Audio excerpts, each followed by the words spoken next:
안녕하세요. 오늘은 2023년 1월 1일 일요일 아침입니다. 저는 네파교회와 놀스베이 교회를 섬기는 정선옥이라고 합니다. 2023년 새해가 밝았습니다. 검은 토끼의 해인 계묘년 2023년에는 재림의 시간이 한 해 앞당겨진 해입니다. 올 한 해에 하나님께서 우리를 위하여 준비해 두신 은혜와 축복, 그리고 놀라움이 어떤 것인지를 기대하면서 새해를 맞이했으면 좋겠습니다. 항상 그랬던 것처럼 올 한 해에도 하나님께서는 우리를 위해 준비해 두신 축복이 가득 넘칠 것입니다. 그래서 올해에는 하나님께서 준비해 두신 축복을 우리 모두가 다 받아가는 그런 한 해가 되었으면 좋겠습니다. 우리 모두 하나님께서 준비해 두신 축복을 하나라도 더 받아가는 그런 한 해가 되기를 간절히 바라면서 2023년도 새해 첫 안교를 기도하고 시작하도록 하겠습니다. 기도하겠습니다. 하늘에 계신 저희들의 아버지, 새해 첫날을 저희들에게 허락하여 주심을 인하여 감사를 드립니다. 아버지, 2023년도에 우리를 위해서 마련해 두신 하나님의 놀라운 축복과 하나님의 놀라운 섭리와 하나님께서 우리를 위해 허락하신 놀라운 사명이 우리에게 있을 줄 아오니 아버지여, 이 한 해 동안 하나님께 받을 수많은 축복들을 넉넉히 받아 감당할 수 있는 믿음을 가지게 하여 주옵고, 또한 하나님께서 우리에게 허락하신 사명을 잘 완수할 수 있는 열정과 소망을 가질 수 있도록 아버지여 도와주시옵소서. 아버지여, 이 시간 우리에게 하늘에 넘치는 축복으로 우리 모두에게 허락하여 주옵기를 간구하며, 이 시간에도 하나님께서 우리에게 가르쳐 주기를 원하시는 하나님의 그 놀라운 말씀들을 우리의 마음판에, 우리의 심장에 새기는 그런 한 시간 될 수 있도록 도와주옵기를 거룩하신 예수님의 이름으로 기도드렸습니다. 아멘. 예, 감사합니다. 2023년도 제1기의 제목은 그분이 오실 때까지 주인을 위해 관리함입니다.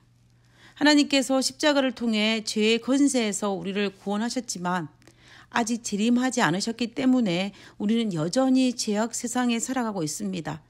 그러다 보니 수많은 유혹과 죄악들이 존재하는 것은 사실입니다. 그러면서 우리는 예수님께서 재림을 통해 이 죄악 세상에서 우리를 구원할 것을 고대하고 기다리고 있습니다. 그래서 제목에서도 알 수 있는 것처럼 이번 기에서는 예수님께서 우리를 죄악 세상에서 구원하실 그 재림의 날까지 우리가 어떻게 이 죄악과 유혹에서 그리스도인으로 살 수 있을 것인지에 대해서 생각해 보고자 하는 것입니다. 그래서 마지막 환난의 날에도 끝까지 충성할 수 있는 그리스도인이 되기 위해서 평안하다 할 이때에 우리가 그리스도인의 군사로서 어떻게 자기 자신을 관리해야 할지를 실천신학적인 측면에서 살펴보게 될 것입니다. 특별히 우리가 재림을 기다리는 백성으로서 재정적인 면에서 우리가 또한 어떤 삶을 살아야 할지도 몇 주를 통하여서 다루게 될 것입니다. 그 첫 번째 시간인 제1과에서는 하나님의 가족의 일원이란 제목을 가지고 하나님께서 우리를 가족으로 여기시어 우리에게 베푸신 축복이 도대체 무엇이며 그 축복을 받은 사람은 어떤 의무가 있는지에 대해서 우리는 이번 한 주 동안 살펴보게 될 것입니다. 이번 주 기억절은 요한일서 3장 1절입니다. 보라, 아버지께서 어떠한 사랑을 우리에게 베푸사 하나님의 자녀라 일컬음을 받게 하셨는가. 우리가 그러하도다. 그러므로 세상이 우리를 알지 못함은 그를 알지 못함이라. 에덴 동산에서 하나님께서 아담과 하와에게 지구를 다스리는 청지기 직분을 명하셨고 그 권한을 허락하셨습니다. 이 권한이 아담과 하와에게 허락하셨다는 그 의미는 하나님께서 자신의 일을 관리하도록 맡기실 만큼 아담과 하와를 신뢰했다라는 의미입니다. 그뿐만 아니라 하나님께서 아담과 하와를 특별히 하늘 가족의 일원으로 부르셨다라는 의미입니다. 아담과 하와가 하늘 가족으로서 하나님의 신뢰를 받기 위해서는 당연히 해야 할 의무가 있었습니다. 그것이 바로 지구를 다스리는 청지기 직분입니다. 마찬가지로 하나님의 가족의 일원으로 부르심을 받은 우리들에게도 당연한 의무가 있다라는 것입니다. 우리의 삶 속에서 하나님의 청지기로서 역할을 감당해야 할 부분이 있다라는 것입니다. 그래서 특별히 이번 주에는 우리가 하나님의 가족의 일원으로서 우리가 가진 특권이 무엇이며 또한 책임에 관하여서 공부하게 될 것입니다. 그러면 이제는 1월 소지의 내용을 살펴보도록 하겠습니다. 1월 소지의 제목은 우리는 하나님의 가족의 일원입니다. 여러분은 자신이 하나님의 자녀로서 하나님의 가족의 일원이라는 사실을 느끼십니까? 하늘 아버지를 나의 아버지라고 부르는 것이 자연스럽습니까? 아니면 어색하십니까? 우리는 우리 자신의 신분, 자신의 아이덴티티를 아는 것이 정말 중요합니다.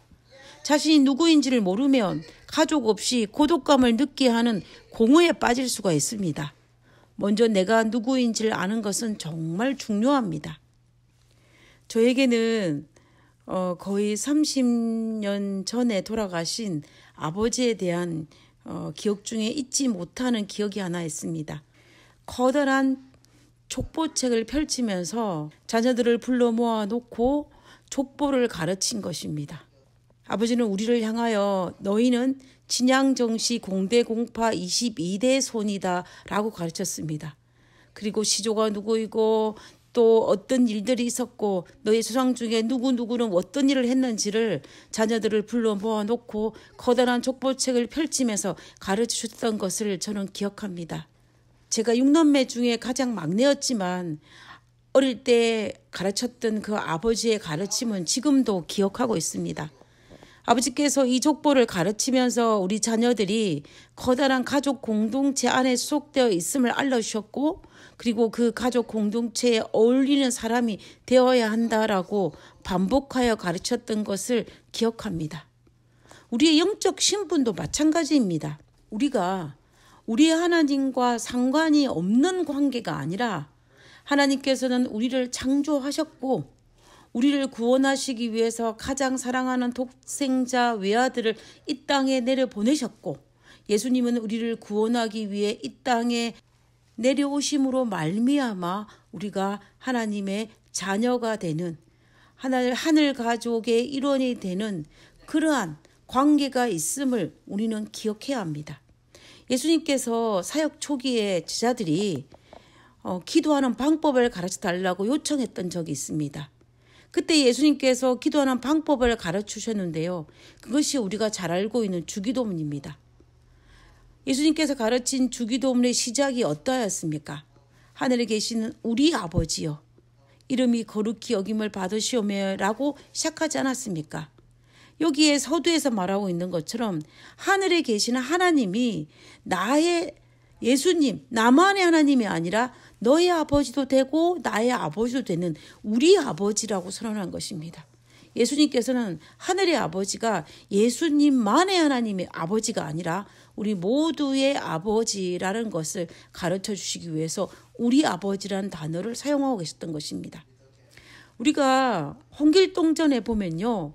분명히 아버지의 아들임에도 불구하고 아버지를 아버지라 부르지 못하고 그리고 분명히 같은 아버지로 말미암아 이 땅에 태어난 형제임에도 불구하고 형이라도 부르지 못하는 그 사건이 일어나지 않습니까? 이 의미가 무엇입니까?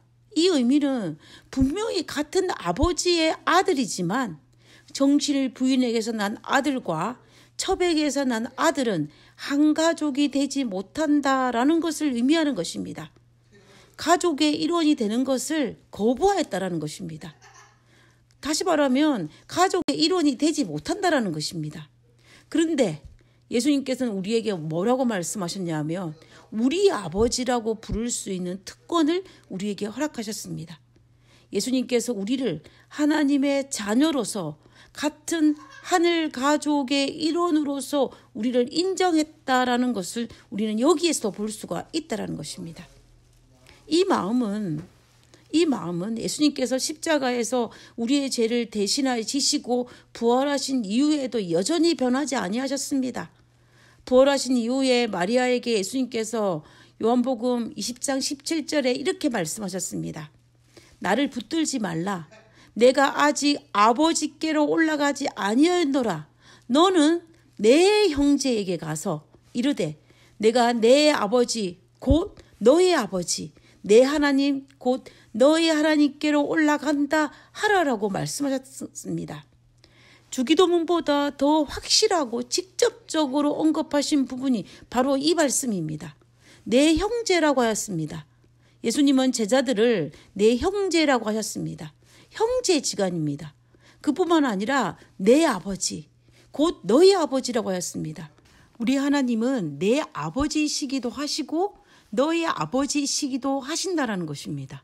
거기에다가 예수님은 덧붙여 말씀하시기를 내 하나님, 곧 너희 하나님이라고 말씀하셨습니다. 예수님께서 이 말씀을 하신 이유는 우리가 예수님과 같은 동일한 하나님을 섬기고 있기 때문에 예수님과 우리는 한 형제요 한 자매가 된다라고 말씀하시는 것입니다. 예수님께서 우리가 하늘의 하나님과 우주 거민들과 같이 한 가족의 일원이 될 수 있음을 선포하셨고 그리고 우리를 하늘 가족으로 우리를 초청하신 것입니다. 예수님께서 부활 성천하신 이후에 사도시대에 바울은 갈라디아 교회에 편지하면서 예수님께서 우리를 하늘 가족의 일원으로 우리를 초청하셨는데 우리가 어떻게 그 초청을 받아들여서 하늘 가족이 될 수 있는지에 대해서 설명하고 있습니다. 그 부분이 바로 갈라디아서 3장 26절입니다. 너희가 다 믿음으로 말미암아 그리스도 예수 안에서 하나님의 아들이 되었으니 무엇으로 말미암아? 믿음으로 말미암아입니다. 결국 예수님께서 십자가의 대가를 지불하심으로 말미암아 우리가 하늘에 하나님이 우리의 아버지가 되시고 예수님이 우리의 형제가 되게 하셨다라는 것입니다.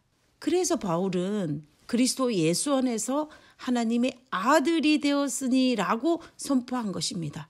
예수님을 통하여서 우리가 하나님의 아들이 되었다라는 것입니다. 하늘 아버지께서 그리고 우리를 형제라 부르기를 부끄러워하지 않으시는 예수님께서 우리가 하늘 가족의 일원에서 이탈한 것이 너무나 가슴 아파 십자가의 대가를 지불하시고 우리를 다시 하나님의 가족의 일원으로 들어올 수 있는 길을 열어주셨다라는 것입니다. 그래서 바울은 그리스도 안에서 우리가 하나님의 아들이 되었다라고 이야기한 것입니다. 이 모든 것을 가능케 한 에너지는 무엇이었을까요? 그것은 우리를 향한 사랑의 에너지입니다. 우리는 이 사실을 알진데 우리가 어떻게 감히 그분의 사랑을 의심할 수 있겠습니까? 절대로 의심할 수가 없습니다. 우리를 향한 사랑의 에너지가 없었다면 하늘의 하나님께서는 절대로 그의 독생자 외아들을 이 땅에 내려보내시지 못했을 것이며 예수님 또한 우리를 위해서 십자가의 생을 절대로 치르지 못하였을 것입니다. 이 모든 것을 가능케 한 것은 우리를 향한 그분들의 사랑입니다. 우리가 받은 이 사랑이 얼마나 엄청난 것인지를 우리는 깨달아야 합니다. 우리가 이런 엄청난 사랑을 받았으니 우리가 하나님의 가족의 일원이 되는 것이 얼마나 행복한 일이고 우리가 어떤 상황에 처한다 할지라도 하나님의 가족의 일원에서 이탈하는 일은 없어야 할 것입니다. 왜냐하면 우리를 하나님의 가족의 일원으로 초청하시기 위해서 치르신 그분의 희생이 얼마나 큰 것임을 알기 때문입니다.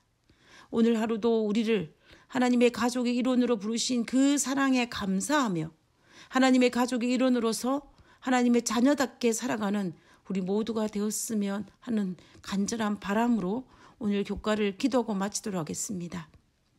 우리를 형제라고 부르기를 부끄러워하지 않으시는 예수님께 감사를 드립니다. 덕분에 하나님을 아버지로 모시며 하늘 가족으로 살 수 있게 되었습니다. 그 은혜를 기억하며 저도 주변에 있는 사람들을 같은 마음으로 사랑하며 살게 도와주시옵소서. 아버지여 감사합니다. 우리를 하늘 가족으로 불러주시고 하늘 가족으로 우리를 초청하기 위해서 예수님께서 그 엄청난 대가를 지불하셨으니 아버지여 우리가 날마다 그 사랑을 세워보게 하시고 날마다 그 사랑에 감동하게 하시고 날마다 그 사랑에 젖어 살 수 있도록 도와주시옵소서. 오늘 하루도 우리에게 베푸신 그 큰 사랑을 인하여 감사를 드리오며 거룩하신 예수님의 이름으로 기도드렸습니다. 아멘. 감사합니다. 좋은 하루 되시고요. 내일 뵙도록 하겠습니다. 감사합니다.